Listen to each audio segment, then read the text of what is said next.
This show is part of OnePlace, a daily network of focused briefings across the stories people follow most. Welcome to the Roundup. We have a packed sports edition today, covering major playoff eliminations in the NBA and NHL, some incredible baseball rallies, and a social media phenomenon taking over basketball Twitter. Connor McDavid calls the Oilers an average team. Jaden McDaniels leads Minnesota to a series clincher.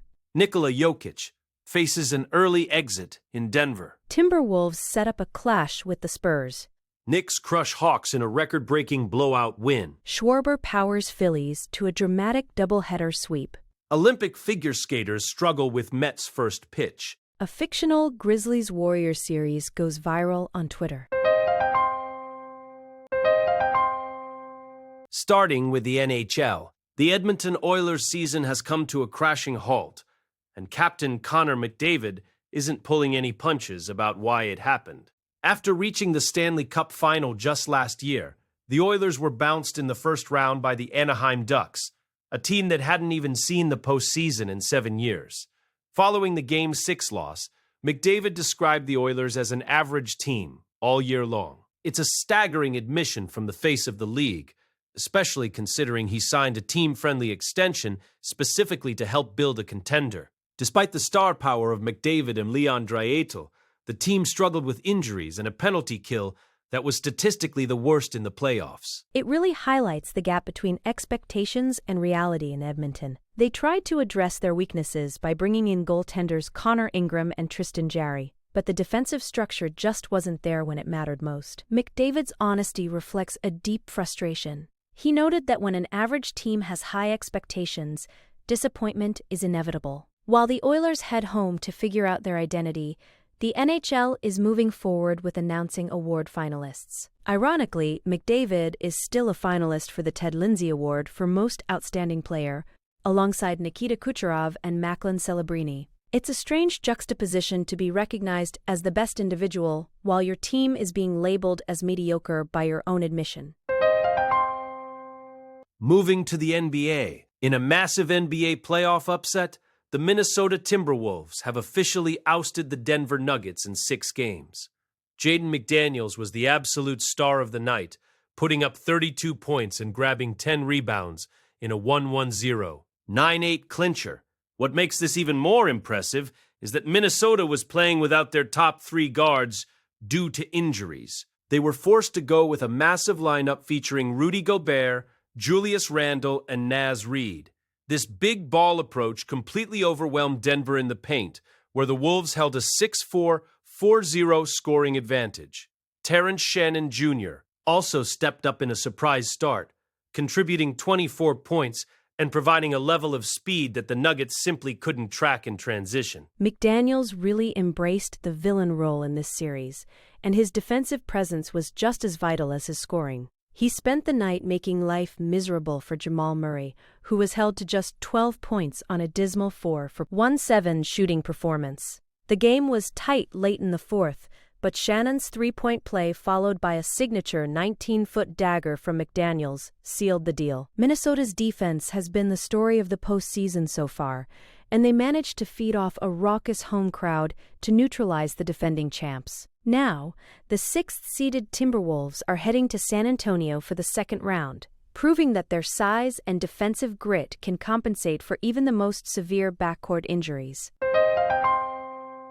Staying with the Nuggets. For the Denver Nuggets, this early exit feels like a massive step backward for a franchise that was at the top of the world just a few years ago. Nikola Jokic was his usual productive self, nearly averaging a triple-double in the clincher, with 28 points, 10 assists, and 9 rebounds, but he looked isolated. After the game, Jokic was candid, saying that because they lost in the first round, the team is currently far away from being a title contender again. The synergy that usually defines the Jokic-Murray duo was missing, largely because Rudy Gobert and Jaden McDaniels did such an incredible job of disrupting their rhythm. It's the first time in 4 years that Denver hasn't played basketball in May.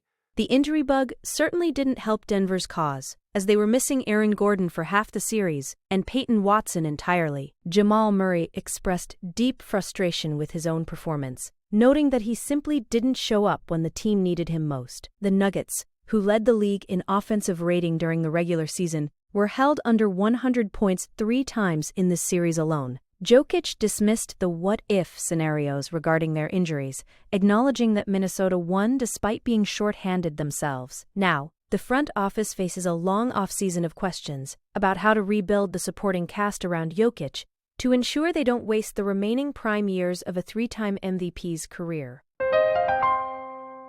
Looking at the bracket, the Timberwolves' victory sets up a fascinating Western Conference semifinal against the San Antonio Spurs.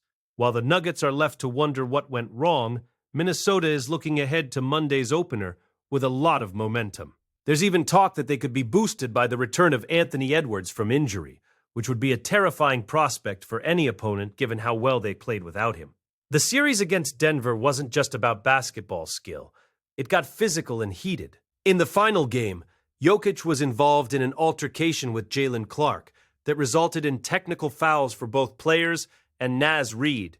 It was a tense end to a series where the reigning MVP admitted he simply needed to play better. Meanwhile, over in the Eastern Conference, the New York Knicks are making history. They absolutely dismantled the Atlanta Hawks with a 1-4-0, 8-9 victory to win their series 4-2.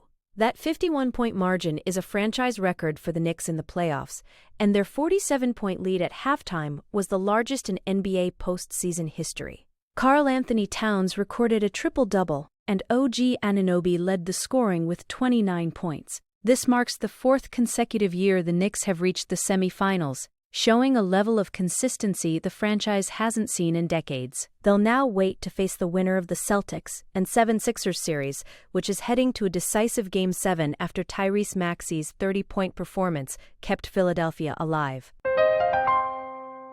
Focusing on Atlanta. The Atlanta Hawks season ended in the most painful way possible. Just a week ago, they were riding high after a comeback win gave them a 2-1 series lead over the Knicks. But New York responded with a vengeance, and by Thursday night, the Hawks looked completely outmatched.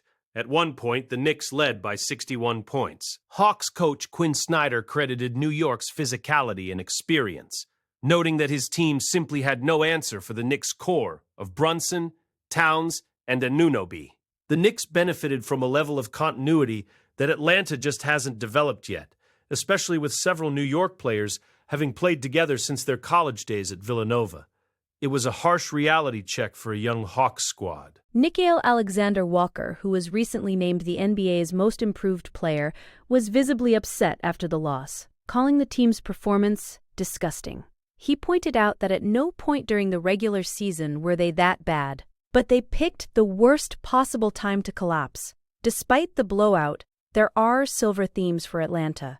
Alexander Walker's development is a bright spot, and Jalen Johnson's emergence as an all-star suggests the foundation is there. However, the gap between a playoff participant and a true contender was laid bare in this series. The Hawks' mid-season roster overhaul exceeded expectations by getting them this far, but the 51-point loss shows just how much work remains for the front office this summer. Switching to MLB, the Philadelphia Phillies pulled off something truly rare on Thursday, sweeping a doubleheader against the San Francisco Giants with 2 walk-off wins on the same day. This hasn't happened for the Phillies since 1998. In the second game, Kyle Schwarber was the hero, hitting a tying double with 2 outs in the 9th inning. Schwarber was on fire all day, homering in the first inning of both games and finishing the nightcap 4-4. The game went into the 10th inning, where Alec Boehm, who has been struggling with a .151 average, finally delivered. He made a spectacular diving catch in the top of the 10th to save runs, and then hit the game-winning sacrifice fly in the bottom half to seal the 6-5 victory. It's been a wild week for Philadelphia. They are now 3-0 since interim manager Don Mattingly took over following Rob Thompson's firing on Tuesday. The bullpen also made history, with Chase Shughart becoming the first MLB pitcher in over a decade to win both games of a doubleheader. The Giants had their chances, especially after Jung-Hoo Lee put them ahead in the 9th, but their pitching couldn't hold the lead against a surging Phillies lineup. San Francisco now has to regroup as they head to Tampa Bay, while the Phillies take their momentum to Miami. It's amazing how a coaching change and a couple of dramatic walk-offs can completely flip the energy of a clubhouse in just 48 hours. Now to New York. The New York Mets had a rough night on Thursday, and it started before the first pitch was even thrown. Members of the U.S. figure skating team, including gold medalists from the 2026 Winter Olympics, were invited to Citi Field for the ceremonial first pitch. While these athletes are known for their incredible grace on the ice, that didn't exactly translate to the pitcher's mound. The ceremony was described as chaotic, with skaters attempting throws while balanced on each other's shoulders. Ellie Cam threw a ball wide while sitting on Danny O'Shea's shoulders, and even the quad god Ilya Malinin saw his pitch dropped. It was a series of misses that unfortunately set the tone for the Mets' actual game against the Nationals. The Mets ended up losing 5-4, marking their 17th loss in the last 20 games. It was a messy performance characterized by a two-base throwing error by pitcher Freddie Peralta and a late-inning collapse by reliever Luke Weaver. Weaver gave up a two-run homer to C.J. Abrams in the eighth, and his post-game comments were quite telling. He spoke about a pressurized failure mindset where everyone is trying too hard to be the hero because they want to win so badly. He described the team's environment as feeling suffocated. When the pre-game entertainment involves world-class athletes struggling to play catch, and the actual game involves a veteran reliever talking about psychological suffocation, you know things are getting tense in Queens. Finally, a viral story. While the real NBA playoffs are happening, a completely fictional series is taking over social media. A 19-year-old Grizzlies fan named Zinzi was disappointed that Memphis didn't make the postseason, so he decided to start live tweeting a fake series between the Grizzlies and the Golden State Warriors. What started as a goofy gimmick has exploded, with hundreds of thousands of fans following along and reacting to games that aren't actually happening. Zinzi, who lives in Nigeria, only became a basketball fan 4 years ago after a friend dragged him to watch a game at 2 a.m. He fell in love with the Grizzlies specifically because they had never won a championship, wanting to be part of their eventual history. It's a fascinating look at how digital communities create their own reality. Zinzi originally planned to do this with a Phoenix Suns fan, but when the Suns actually made the playoffs, he decided to go solo with the Grizzlies. The engagement has been massive, with fans posting fake highlights, box scores, and heated arguments about the fictional matchups. It shows the power of the NBA's global reach. A teenager in Nigeria is now a central figure in NBA Twitter culture during the most important part of the season. For Grizzlies fans who had a rough rebuilding year, this fake playoff run is providing a sense of community and fun that the actual standings couldn't offer them this spring. That's our roundup for today. Thank you for joining us for this sports briefing. Be sure to follow the show for your next daily update on the stories that matter most.